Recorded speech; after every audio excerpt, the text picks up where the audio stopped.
Evangelho segundo João. Abra sua Bíblia, meu querido irmão, por favor, no Evangelho segundo João, capítulo de número 7, do versículo 45 até o versículo 53. Eu farei a leitura, irmãos, e aí eu peço aos queridos que acompanhem a palavra de Deus, o que Deus nos fala por meio do Evangelho de João. Então veja o que diz o texto.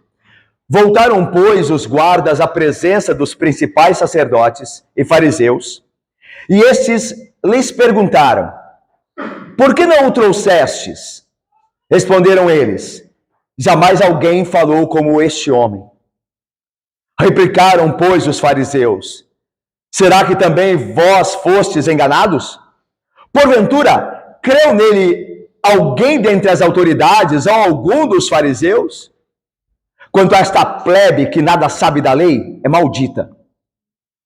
Nicodemos, um deles, que antes fora ter com Jesus, perguntou-lhes: acaso a nossa lei julga um homem sem primeiro ouvi-lo e saber o que ele fez? Responderam eles: dá-se-á o caso de que também tu és da Galileia? Examina e verás que da Galileia não se levanta profeta. E cada um foi para a sua casa. Vamos orar?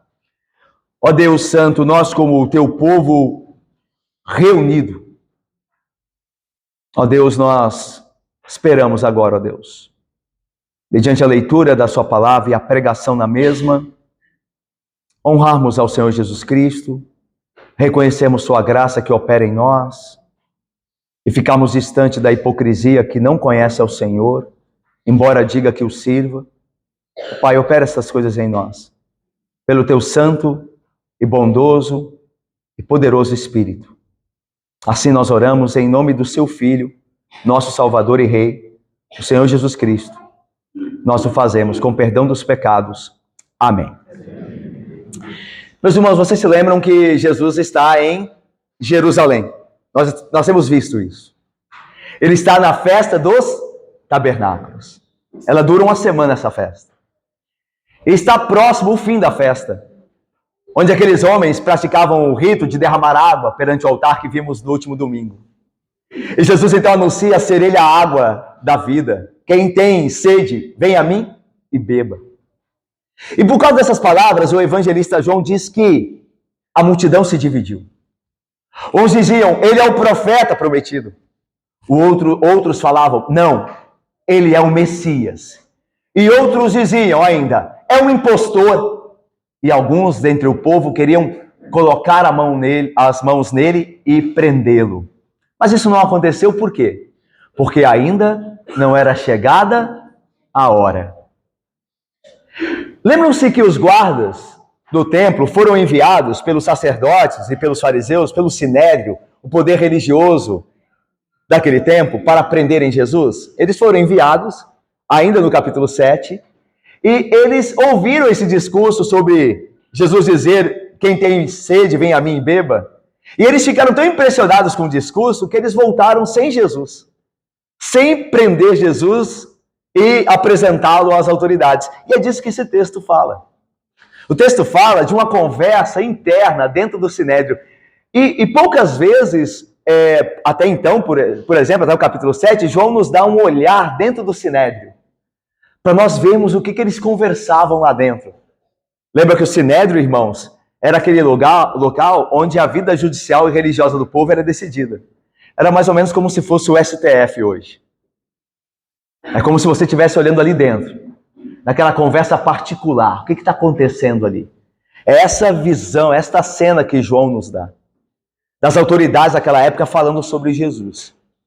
E é diante dessas autoridades que os guardas, então, que haviam recebido um mandado de prisão para trazerem Jesus Cristo, se apresentam novamente, mas sem Jesus Cristo. E é disso que nos conta João, como é que as autoridades reagiram àquele fato, aquela ocasião, aquele evento, de Jesus não ainda ter sido preso, como eles haviam ordenado aos guardas do templo. Vamos ver então? Olha o versículo de número 45. Voltaram, pois, os guardas à presença dos principais sacerdotes e fariseus, e estes lhes perguntaram: por que não o trouxestes? Então, os fariseus agora, obviamente, nós cremos que, muito provavelmente, estavam irritados, porque queriam colocar logo as mãos em Cristo, queriam logo dar fim à vida dele. Vocês se lembram que não é de hoje, por assim dizer, é que os fariseus têm planejado, juntamente com o Sinédrio, matar a Jesus Cristo. Então eles querem colocar logo as mãos dele. E de maneira irritada aqui, eles questionam os guardas que estavam debaixo do seu governo, do governo do Sinédrio, o porquê que não haviam trazido a Jesus com eles. E Jesus, este preso. Os guardas, provavelmente aqui, irmãos, de acordo com o contexto anterior que vimos das palavras de Cristo, as poderosas palavras dele, e como ele dividia as multidões em aqueles que criam e aqueles que não criam, os guardas, provavelmente diante deste contexto, se sentiram inseguros para agir, ou para agirem, os guardas, por conta da divisão da multidão. Então, obviamente, havia opositores a Jesus ali dentre a multidão, mas haviam também aqueles que estavam crendo, ou aqueles que pelo menos se admiravam daquele suposto profeta, como os homens imaginavam, embora ele fosse muito mais do que isso. E os guardas então poderiam ter ficado constrangidos a tomarem Jesus e a prenderem a Cristo. E lembrando, meus irmãos, que os guardas, eles não eram capangas. Esses guardas do templo não eram capangas, não eram homens brutos. Eles eram levitas. Vocês se lembram? Esses guardas eram levitas da tribo de Levi, homens que viviam junto daqueles que conheciam a lei, homens que prestavam um serviço religioso e que haviam sido separados para uma função do templo, de guardas, de proteção do templo. Só que eles não eram policiais. Eles não tinham como brutamente colocar as mãos de Jesus e obrigá-lo e arrastá-lo com eles à prisão. E eles, irmãos, conheciam a lei.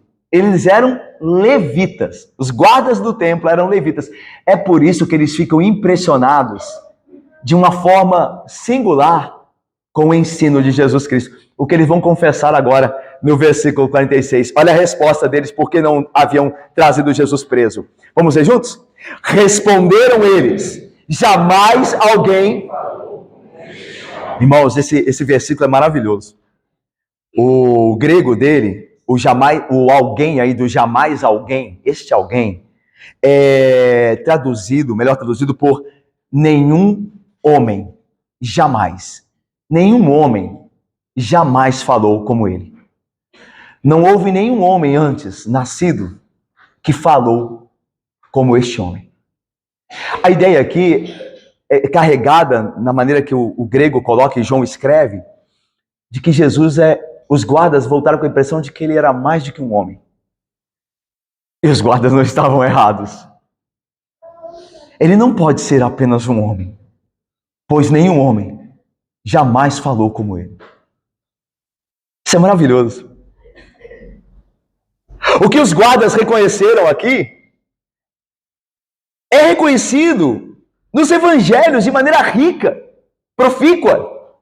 A sabedoria e a autoridade pelas quais Jesus falava se faz conhecer em todos os evangelhos, os 4 evangelhos. Por exemplo, no evangelho de Marcos, e eu fiz só um recorte de Marcos, nós podemos achar isso em Mateus e Lucas também, uma vez que estamos em João, mas eu fiz um recorte em Marcos. Nós fizemos aqui um recorte em Marcos. Em Marcos 12, 17, o texto diz assim: disse-lhes então Jesus: dai a César o que é de César e a Deus o que é de Deus, quando questionado se deveria pagar imposto ou não. E aí diz assim: e muito se admiraram dele. Estes homens aqui em Marcos, nessa ocasião, também ficaram admirados como os guardas ficaram. Mas vamos a Marcos 12. Lá está escrito: disse o escriba a Jesus: muito bem, mestre, e com verdade disseste que ele é o único Deus, e não há outro senão ele, e que amar a Deus de todo o coração e de todo entendimento e toda a tua força, e amar ao próximo como a si mesmo, excede a todos os holocaustos e sacrifícios. Ou seja, o escriba está reconhecendo que Jesus Cristo respondeu bem a sua pergunta, e ele reconhece isso, ele chamando de mestre. E aí o texto termina dizendo assim: vendo Jesus que ele havia respondido sabiamente, declarou àquele escriba: você não está longe do reino de Deus. É interessante, né? Fazendo um parênteses aqui. alguém pode estar próximo do reino e não entrar nele. Jesus disse àquele escriba: você está próximo do reino. Você precisa entrar. Porque estar próximo não estar dentro. Isso pode acontecer comigo e com você. Você e eu podemos estar próximos, mas não dentro. Estar próximo não é estar dentro. E como alguém pode estar próximo e não dentro? Quando alguém compartilha das coisas do reino. Como, por exemplo, estar aqui hoje, no dia do Senhor, com a igreja reunida. Você está compartilhando das coisas do reino. Você está próximo dele. Você está ouvindo a palavra do rei. A palavra do rei está penetrando em seus ouvidos. Você está próximo do reino. Mas se você não entregar a sua vida a Cristo, se arrependendo dos seus pecados e abandoná-los, você está fora dele. Estar próximo não é estar dentro. Tem muita gente que está próxima e pensa estar dentro. Mas não é a mesma coisa. E o texto continua lá em Marcos, dizendo assim: e depois disso, diz o texto, ninguém mais ousava interrogá-lo. A palavra de Cristo, Júlia, Luiz, Elci, foi tão poderosa, Kátia, que depois disso, ninguém ousava perguntar nada a ele, pelo poder da sua resposta, pelo poder e sabedoria de sua palavra. Mas vamos mais.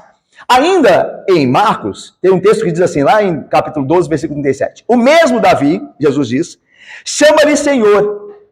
Como, pois, Davi pode ser seu filho? E aí o texto, o que nos interessa, o texto diz assim, e a grande multidão o ouvia com prazer. Então, você tem alguns textos que nos mostram que diante das palavras de Cristo, diante da sua sabedoria inigualável, diante da sua retidão naquilo que falava, os homens se admiravam. Mesmo os inimigos se admiravam. Eles ficavam sem ter o que falar diante da sua sabedoria, a sabedoria de Cristo. Irmãos, é possível que o testemunho dos guardas não vinha de uma fé verdadeira. É possível que aqueles guardas não crescem em Jesus, os guardas do templo, que estavam admirados com sua palavra. Todavia, o ponto de João aqui é que os guardas falaram mais do que sabiam quando disseram: nenhum homem jamais falou como ele. De fato, irmãos, ninguém jamais falou como Cristo Jesus e jamais falará. Deixa eu lhes falar agora uma coisa verdadeira aqui. Se você e eu não ouvimos a palavra de Cristo para a nossa salvação, nada vai te salvar. Você já está perdido. Se você não ouvir a palavra de Cristo e mudar a sua vida pelo poder do seu Espírito Santo, o Espírito de Cristo, o Espírito dele, você está perdido para sempre. Porque você não vai ouvir nenhuma palavra superior que lhe possa salvar, a não ser a palavra de Cristo. Porque ninguém jamais falou e falará como ele. Se esta palavra não mudar a sua vida, nada fará. Nada. É por isso, irmãos, que é um estado muito perigoso quando nós estamos diante da palavra de Deus repetidas vezes, todos os domingos, e nada muda. Esse é um sinal terrível. E se está acontecendo comigo e com você, você e eu devemos temer e tremer. E mudar logo, e pedir e clamar ao Espírito Santo que nos abra o entendimento, para que nós respondamos. Porque se Cristo tem falado e você não tem ouvido, a sua situação é desesperadora. É terrível. É a pior condição que alguém pode se encontrar. É a que Cristo fala e essa pessoa não ouve. Porque ninguém falará jamais como Cristo. Ninguém falou antes e ninguém falará jamais como ele. Se você não ouvir a ele, você não ouvirá mais a ninguém. Não há salvação para você e nem para mim. Ouça a palavra de Cristo. Peça ao Senhor que abra o seu coração. Peça ao Espírito que abra o seu entendimento. Peça a graça de Deus que te faça ver aquele que te fala. Porque se ele não te falar, irmão, você está perdido. Não há salvação para você. Se a palavra dele não mudar a nossa vida, a minha e a sua, não há salvação para nenhum de nós. Os guardas poderiam não crer em Jesus, mas eles sabiam que ninguém jamais falou como este homem. Aquilo que os guardas não sabiam, nós sabemos o porquê. Eles não sabiam porque jamais ninguém havia falado como Jesus. Ficaram impressionados. E nós sabemos, mas nós sabemos o porquê. Ninguém jamais falou com aquele homem. Porque aquele homem, o de Nazaré, o nascido da casa de José, o filho da Virgem Maria, é o Deus encarnado. É por isso que ninguém jamais falou e ninguém jamais falará como ele, porque ele é o Deus revelado, ele é o Filho de Deus, e ninguém jamais falará como ele. Nenhum dos grandes magistrados no mundo, nenhum dos poderosos, o mais sábio filósofo que levante, será de fato tido como nada perto do poder da palavra do Filho. Ninguém jamais falou, nem jamais falará como o Filho. Ah, meu irmão, se você crê nisso, que feliz você é. Você é o mais feliz dos homens. Se você entende e crê como a verdade é proclamada, que Cristo nos fala como nenhum outro em sua palavra. Você é o mais feliz dos homens. Meus irmãos, aqui algumas outras aplicações sobre esse primeiro ponto aqui. Sobre ninguém falou como Cristo. Jamais falou como ele. Os pastores deveriam aprender isso. Os pastores deveriam aprender essas coisas. É triste ver pastores assumindo púlpitos e procurando falar mais da sua filosofia, mais da sua experiência, mais da sua vida do que das palavras de Cristo. É triste. É triste. É triste um pastor que prega e no final do seu sermão as pessoas estão dizendo: ah, como ele é inteligente, ah, como ele é isso e aquilo, e Cristo não é glorificado. Aliás, eu tive um professor, quando fazia o bacharelado em teologia, que dizia para os alunos, inclusive para mim, dizendo: quando a sua igreja começar a falar mais de você do que de Cristo, há um problema na sua pregação. Quando você começar a ficar mais famoso do que Cristo, há um problema na sua pregação. Há um problema no seu ministério. Cristo deve ser falado. Cristo deve ser crido. Cristo deve ser exaltado. E nós vemos hoje pastores preocupados com fama, com likes, com visualização. É triste. É triste que a palavra de Cristo inigualável esteja sendo substituída por palavra humana, por experiência humana, quando a sua palavra tem sido deixada de lado. É muito triste. Muito triste. Os pastores deveriam reconhecer isso e tomar cuidado com isso. Os pastores também deveriam preocupar-se em falar de maneira simples e clara. Simples e clara. Uma vez eu me lembro que eu estava num culto, ouvindo um pregador, e depois do culto terminado, uma pessoa veio conversar comigo e disse assim: olha, esse pastor que nos falou é muito inteligente. Ele sabe muito. Olha, eu não entendi nada, mas ele sabe muito. Eu não entendi nada do que ele falou, mas ele sabe muito. É interessante, né? Nós temos a inclinação de achar que quando nós não entendemos nada é porque a pessoa é muito inteligente. Vocês já viram isso?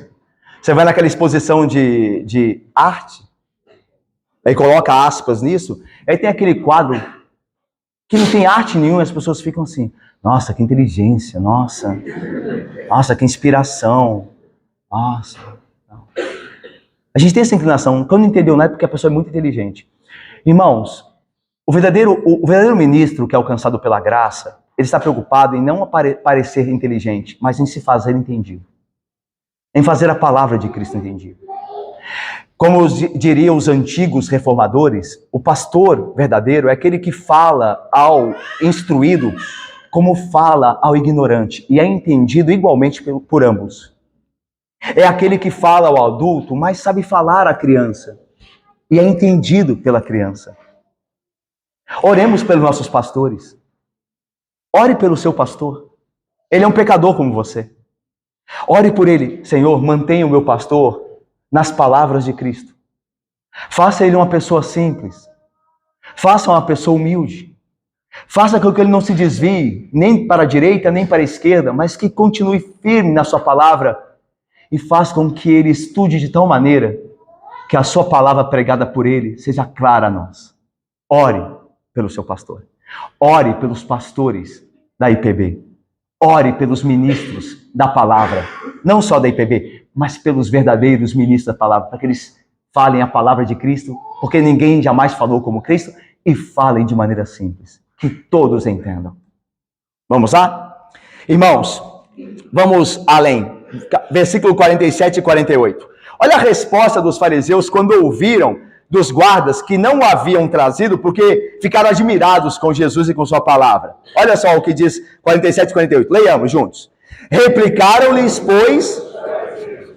Será que também vós fostes enganados?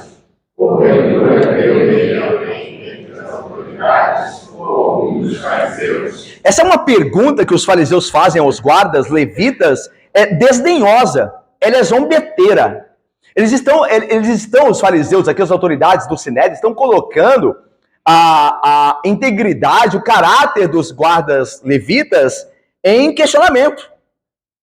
Eles dizem aqui, será que também vós fostes enganados? Eles não se perguntam, será que este Cristo realmente é diferente? Será que a palavra dele realmente é superior a de qualquer outro homem? Não, eles não querem saber de Cristo, eles decidiram odiá-lo. Então eles se voltam agora contra os seus próprios guardas, seus próprios irmãos levitas, dizendo, será que vocês também foram enganados? Na visão dessas autoridades, meus irmãos, os levitas haviam sido corrompidos pelo encantamento daquele que eles supunham ser um falso profeta, um enganador. Será que este impostor, este enganador também vos enganou? Perguntaram os do Sinédrio aos guardas do templo. E aí eles vão apelar para uma questão ainda mais terrível, no versículo 48, quando diz assim, porventura creu nele alguém dentre as autoridades ou algum dos fariseus? A ideia é a seguinte, eles vão mostrar no versículo de número 49 que só a plebe, a ralé que crê num Cristo como aquele, num suposto Cristo como aquele, que dá ouvidos a um homem como aquele, porque as autoridades, a elite religiosa, ela não creu nisto, ela é conhecida, ela não crê nessas coisas. Então eles se fazem aqui diferente dos homens. Quando eles dizem, porventura, guardas do templo, alguém entre nós aqui creu nele? Ou seja, que autoridade vocês têm para crer se nós não cremos? E é interessante isso, né, irmãos? Nós, na época da Reforma Protestante, por exemplo, vimos a corrupção das autoridades eclesiásticas pelas quais os pré-reformadores e reformadores lutaram. E graças a Deus nós estamos aqui podendo examinar a palavra de Deus, confiadas no Espírito que nos ensina, Ele mesmo, acerca da sua palavra. E nós podemos estar aqui por conta desse movimento da Reforma Protestante. Porque anteriormente, assim como os fariseus, e hoje também querem se levantar muitas autoridades religiosas assim, proibindo o povo de entender qualquer coisa. Proibindo o povo de ter a sua Bíblia e ler a sua Bíblia, e o Espírito Santo falar com eles. Então eles dizem, não, vocês não podem ter Bíblia. Não, vocês não sabem nada, vocês não entendem nada. É isso que a Igreja Católica Romana defende. Quando as suas missas são ainda proferidas em latim, não quer que o povo entenda. Porque acha que o povo não tem conhecimento, não tem capacidade. E é contra isto que Deus, por meio da reforma, lutou e venceu. Para o bem da sua igreja. Preservando a sua igreja. Do entendimento que sim, o Espírito Santo fala a todos nós. Fala ao pastor, fala aos membros, fala aos adultos, aos pequenos, aos homens e mulheres. É claro que Deus também deu à igreja mestres, pastores, para a edificação dela. Para nos ajudar a entender, com o auxílio do Espírito, a palavra de Deus. Mas isso não quer dizer que só o pastor, só a elite tem o verdadeiro conhecimento e ninguém pode ter conhecimento algum. É o livre exame das Escrituras. Livre exame não quer dizer não estar subordinado à autoridade que nos ajuda a entender, porque nós podemos errar no nosso entendimento. Não é verdade? Pense só, isso aconteceu comigo, talvez tenha acontecido com você. Você sempre lê um texto entendendo uma coisa. Aí alguém que estudou aquele texto no original e tudo mais, lhe explicou que não era bem aquilo e você olha... Isso acontece, Deus deu às autoridades, os mestres, os pastores, para nos ajudarem, para a edificação da igreja. E Paulo diz isso, que Deus deu às autoridades religiosas no ensino para a edificação do corpo. Só que isso não quer dizer que Deus só fala por meio deles. Que eu não possa pegar a Bíblia em casa, orar ao Espírito Santo, abri-la, e ele me fazer entender a justa doutrina. E era isso que esses homens estavam defendendo. Nós não cremos nele, então ninguém pode crer. Vocês não podem crer como as Escrituras dizem, mas vocês têm que crer como nós. dizemos. E se nós dissermos que este homem é o impostor, é o que vocês devem acreditar, e não o contrário. Então, que perigo. E muitos querem se levantar assim. Muitos hoje se levantam assim, dizendo falsa doutrina, mas de tal maneira impondo aquilo que os homens são obrigados, têm medo de ir em contra. Porque senão uma maldição lhes será proferida, se eles duvidarem. Então eles vencem pelo medo, pelo terror. Eles se impõem pelo medo. E não é assim o verdadeiro líder. O verdadeiro pastor não se impõe assim, de forma nenhuma. Deus o estabelece pela sua fidelidade à palavra, mas ele não deve se impor. Muito menos pelo medo, pelo terror. Mas veja só, irmãos. A ironia aqui deles é que eles disseram assim. Olha, veja a ironia. Eles disseram assim: porventura creu nele alguém dentre as autoridades ou algum dos fariseus? E eles mal sabiam que daqui a pouco se levantaria um deles, um entre eles, que era Nicodemos, para defender Jesus. A ironia é essa aqui. Por acaso algum dos fariseus creu nele? E Nicodemos era, a princípio, alguém que começava a crer em Jesus. Nós podemos ver isso e saber disso porque lá no capítulo 3, Nicodemos vai conversar com Jesus, lembra? Mestre, sabemos que és vindo da parte de Deus, porque ninguém pode fazer sinais se Deus não estiver com ele. E agora ele vai se levantar defendendo Jesus Cristo, que ele deveria ser ouvido antes de ser acusado. Certo? Então a ideia é que Nicodemos já começava a crer. E eles mal sabiam disso. E João vai dizer futuramente, lá no capítulo 12, que algumas autoridades do povo já criam em Jesus. Então os fariseus queriam impor uma realidade que não era verdadeira. Ninguém creu nele entre as autoridades. E era uma mentira. Já havia autoridades, pelo poder do Espírito, que estavam começando a crer em Jesus. Meus irmãos, eu tenho uma aplicação aqui. Aqui nós aprendemos a seguinte verdade: que as Escrituras nos ensinam que Deus despreza os entendidos e sábios, segundo a carne e segundo este mundo, e salva e dá verdadeira sabedoria aos humildes e desprezados pelo mundo. Olha a oração de Jesus. Por aquele tempo, exclamou Jesus: graças te dou, ó Pai, Senhor do céu e da terra, porque ocultastes estas coisas aos sábios e instruídos, e as revelastes aos pequeninos. Sim, ó Pai, porque assim foi do teu agrado. Tudo me foi entregue por meu Pai. Ninguém conhece o Filho senão o Pai, e ninguém conhece o Pai senão o Filho, e aquele a quem o Filho quiser revelar.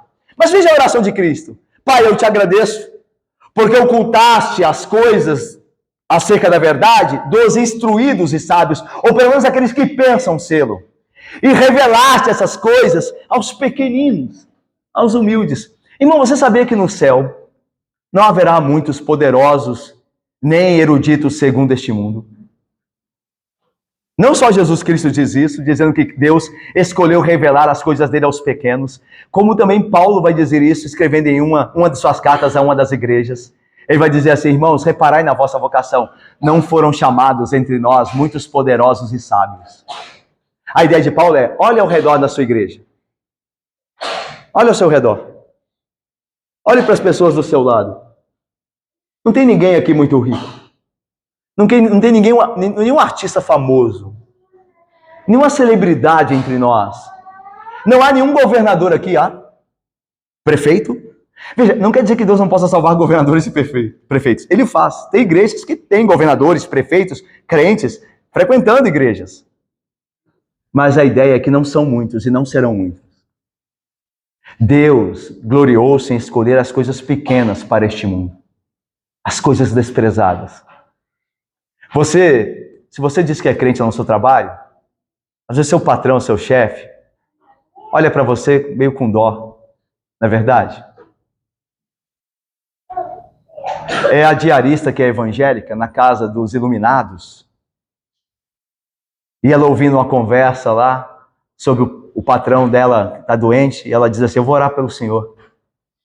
Aí o patrão diz assim: ora, pode orar, querido. E aí ela sai e o patrão comenta com a esposa: coitada da fulana. Coitada dela. Ela precisa evoluir. A diarista crente estará no céu. É uma serva de Deus. E o empresário iluminado segundo o mundo, irá para o inferno. Isso acontecerá ordinariamente. Ordinariamente. Deixa eu lhe falar, irmãos.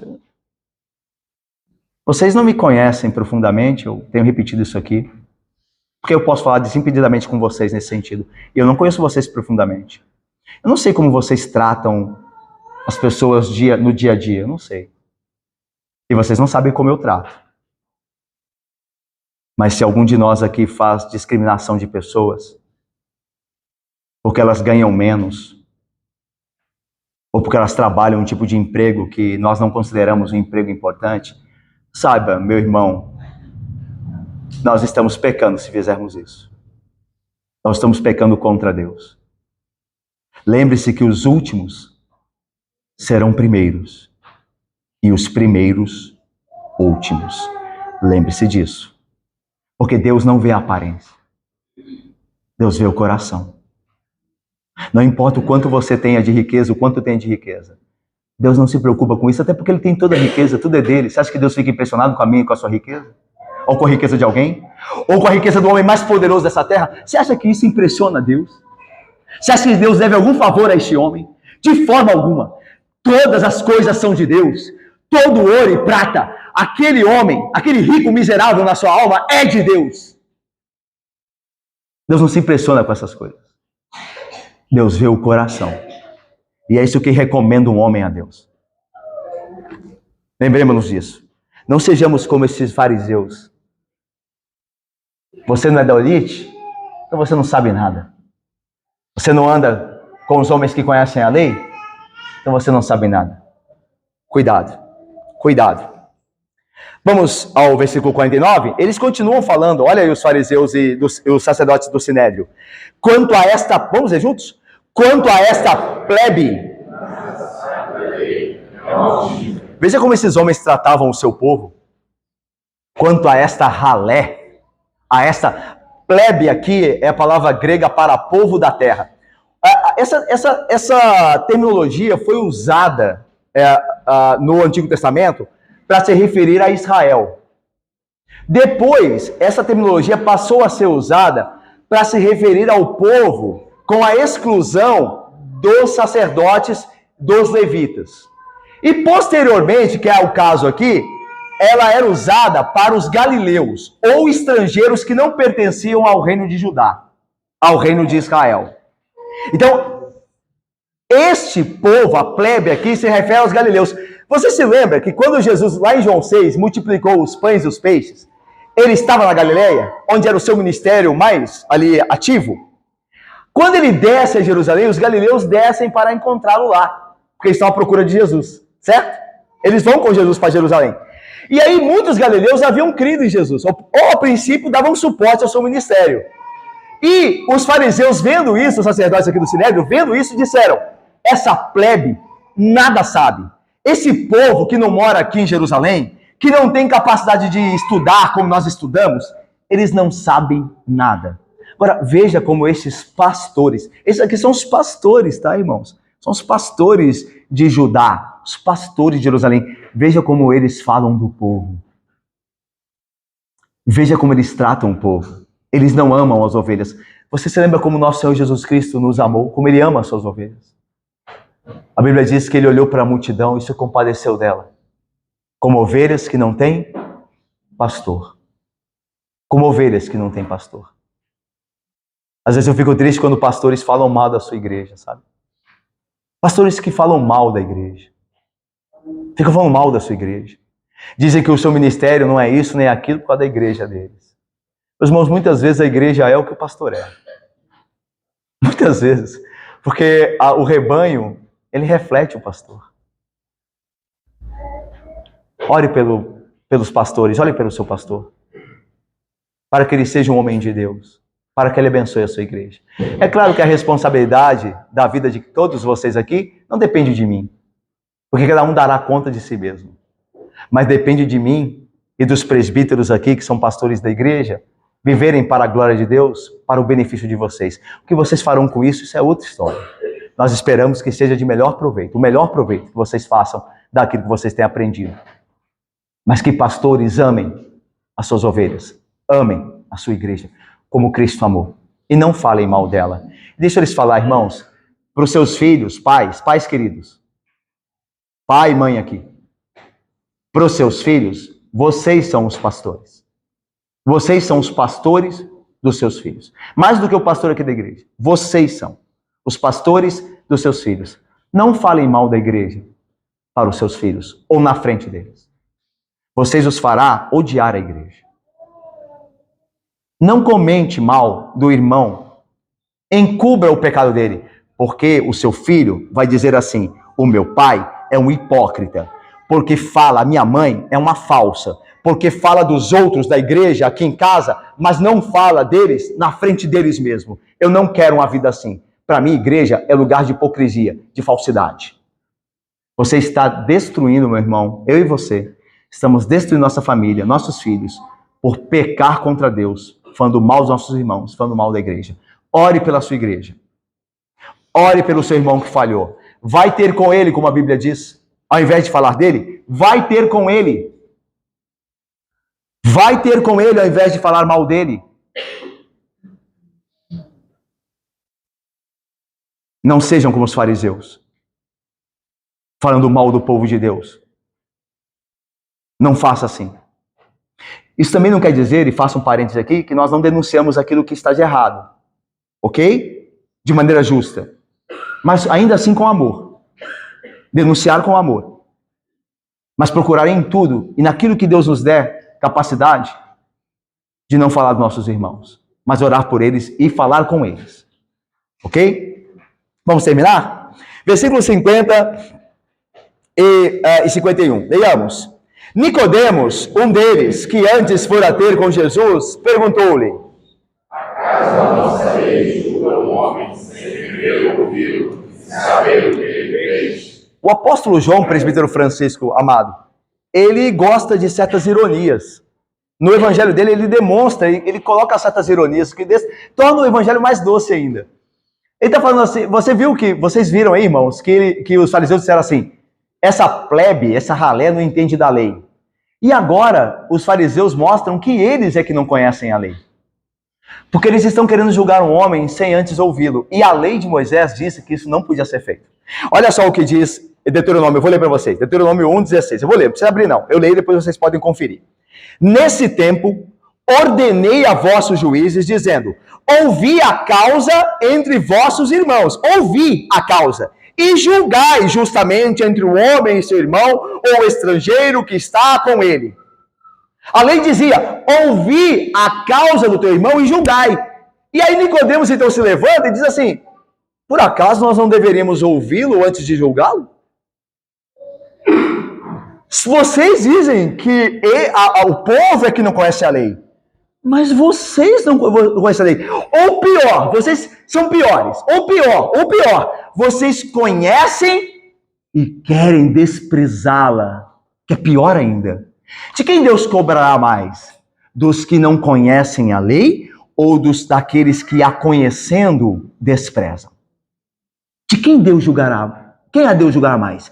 Quem Deus condenará com mais severidade? Os que não conhecem a lei de Deus, a sua lei, ou aqueles que, conhecendo, desprezam para agir como querem? É claro que é a segunda opção. É os que conhecem e desprezam a lei. Porque quanto mais é dado um homem, mais cobrado será ele. Portanto, os fariseus são mais culpados do que a ralé, a plebe, que supostamente não conhece a lei, porque eles, conhecendo, desprezam a lei pelos seus próprios interesses. Não vamos ouvi-lo porque não queremos ouvir. Aí Nicodemos diz: mas não é justo condenar um homem sem antes ouvi-lo. É o que está acontecendo no nosso país, né? Isso não é política não, viu, irmãos? Não estou falando de política não, estou falando de justiça, tá? Condenam-se pessoas sem ouvi-las? Isso não tem a ver com política antes de haver com Deus. Ok? Isso não tem a ver com política antes de haver com Deus, porque tudo tem a ver com Deus. Do Senhor é a terra, o mundo e os que nele habitam. Você acha que o que acontece no poder judiciário não tem nada a ver com Deus? Deus é dono do judiciário. E os homens que estão lá vão responder a Ele. Isso não é política. Isso é justiça diante de Deus. Condenar homens sem ouvi-los. Deus contempla essas coisas e dará paga se não se arrependerem. Porque sobre os juízes está o juiz, o santo, que não pode conviver com pecado, com injustiça. Isso é injustiça, irmãos. Você pode não gostar de fulano, você pode não gostar do ciclano, mas é dado a ele o direito de ser ouvido, de se defender. Isso é uma injustiça com qualquer pessoa, quer seja de um lado, quer seja de outro, não importa. É o que a Bíblia diz. E Nicodemos, este homem, que está começando a se aproximar de Jesus cada vez mais, defende aqui sabiamente. Mas aí, veja o que acontece no versículo 52 e 53. Vamos ver juntos para terminar? Responderam eles: dá-se-á o caso que também tu és da Galileia? Examina e verás.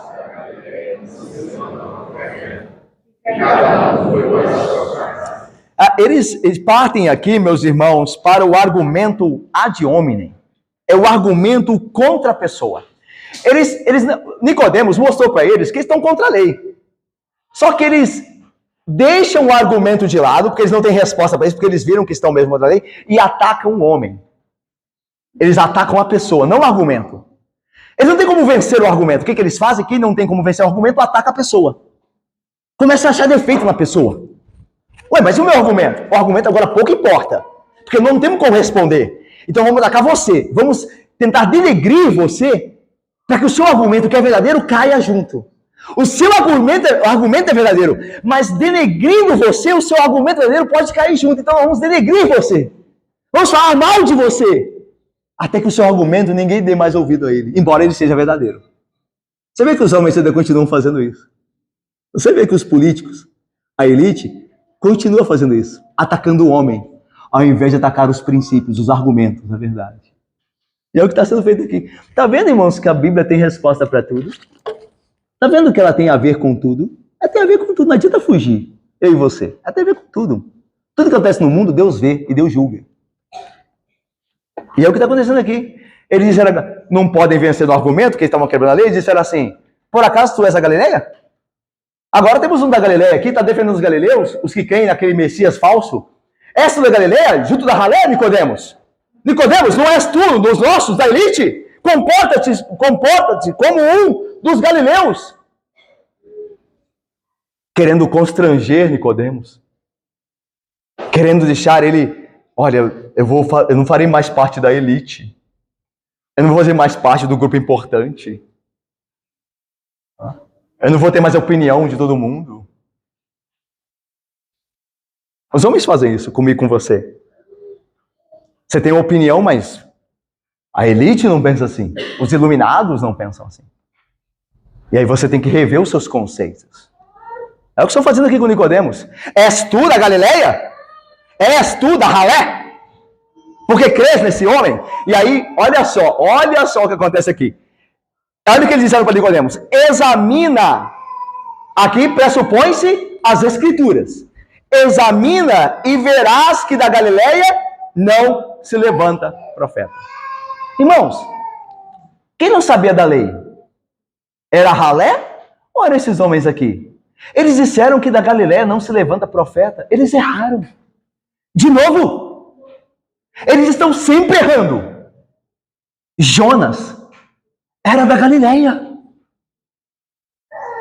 Jonas era da Galileia, de Gat-Efer, segundo Reis 14, 25. Gat-Efer, Galileia. Naum, o profeta Naum, provavelmente era da Galileia, porque Cafarnaum era vila de Naum e ficava na Galileia. E ainda mais, nem todos os profetas da Bíblia, os textos bíblicos, dizem de onde são. Talvez alguns deles mais fossem da Galileia. Eles não sabem nada da lei, estão preocupados, esses líderes, mais com eles. Irmãos, deixa eu te falar uma coisa. Você quer reconhecer um falso mestre? Um falso pastor é quando ele começa a errar muito acerca da Bíblia. Quando ele começa a errar muito acerca da Bíblia, você pode estar muito provavelmente diante de um falso pastor. Quando ele começa a falar muita bobagem que não está na Bíblia e contradizer o que a Bíblia diz, você está diante de um falso pastor. É que esses homens são todos errados. Eles falaram, examina as Escrituras. Não foi profeta da Galileia? E tinha profeta da Galileia. Nas Escrituras. Quando alguém começa a tropeçar muito nas Escrituras, essa pessoa está com um problema. Como ela começa a ensinar a parte de Deus, dizendo ser da parte de Deus e não está de acordo, essa pessoa está com um problema. Então, irmãos, quando vocês forem ouvir um pastor, peguem a Bíblia de vocês e acompanhem. Acompanhem de forma vigilante o que ele dirá. Façam como os crentes de Bereia. Provem os pastores. Provem eles. E não tenha medo e receio de prová-los em termos de acompanhar na Bíblia, porque isso fará com eles, com os bons deles. Estudem mais. Estudem mais. Porque eles sabem que as ovelhas estão atentas. Até o pior deles vai ficar melhor. Até o pior dos pastores fica melhor com a igreja que lê a Bíblia e estuda a Bíblia. Que para ficar lá e vai ter que começar a ler. Quem sabe ele se converta.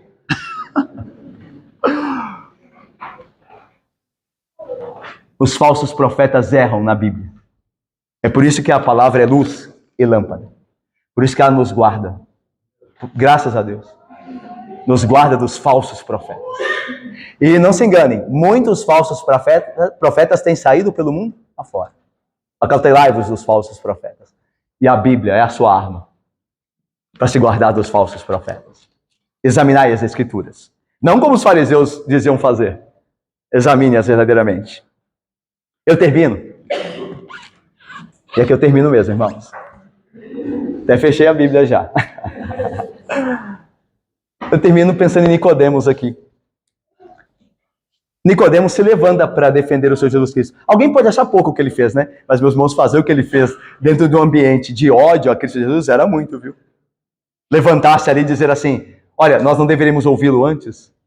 Quando as pessoas estão iradas e com ódio, qualquer pessoa que se levante em defesa daqueles que eles odeiam é um inimigo. Então, Nicodemos já fez muito. Pelo pouco ainda que ele conhecia. Lembra, ele já havia se encontrado com o Senhor Jesus Cristo em João 3, ele foi de noite, ele tinha medo ainda, porque ele foi à noite, lembra?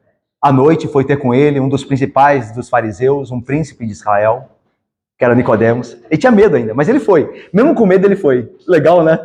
Mesmo com medo ele foi. Porque coragem, meus irmãos, não é ausência de medo. Coragem é vencer o medo. Eu e você temos muito medo. Mas Deus nos dá coragem de vencer. Às vezes você tem coragem tem medo de falar com alguém que a pessoa precisa ouvir. O bem dela, precisa exortar. Você tem medo, mas você vai falar. Porque Deus te tem dado coragem. Você vai, mesmo com medo, você vai lá. Você sabe que tem que ir. E você vai. Coragem é isso. Coragem é falar ainda que o medo esteja ali. Coragem é agir ainda que haja temores. Nicodemos agiu. Está cercado de inimigos ali. Mas ele agiu. Depois, a Bíblia dará testemunho dele de que ele estava na morte com o Senhor Jesus Cristo, cuidando do corpo dele. O que era se expor, claramente. Se expor e dizer, olha, estou a favor desse homem, estou cuidando dele na morte. Tinha muitos inimigos de Cristo ali. Sabe o que isso ensina pra gente? Uma lição maravilhosa. O exemplo de Nicodemos está repleto de instruções úteis aqui. Mas eu queria destacar uma. O exemplo dele nos ensina que o Espírito Santo trabalha quando quer, na hora que quer e da maneira que deseja. O Espírito Santo conduz as pessoas a Cristo. Mas nem todas são levadas do mesmo jeito. Mas todas as que são de Cristo irão a Ele. O Espírito Santo conduzirá. Nem todas do mesmo jeito, mas todas chegarão a Cristo. Talvez você tenha começado a vir à igreja aqui. Talvez você não era um crente. Talvez você está sendo trabalhado ainda. Talvez você ouça algumas coisas aqui e se incomode. Outras você concorda. Mas o Espírito Santo, se você for um eleito, vai abrindo o seu entendimento e o seu coração, de maneira que você vai tendo mais e mais coragem de crer na verdade, ainda que te custe muitas coisas. Como Nicodemos. Eu acho essa verdade, irmãos, eu creio que vocês estão comigo nisso, confortadora. Sabe por quê? Porque quando eu olho para mim, eu vejo o quão pouco eu cresci. Mas quando eu olho para Cristo, eu tenho a certeza que Ele me fará como Ele é. E isso com cada um de nós aqui. Porque o Espírito Santo não nos abandonará. Ele nos levará a Cristo Jesus. No fim, nós seremos como Ele é. Que Deus nos abençoe. Amém, irmãos. Queridos,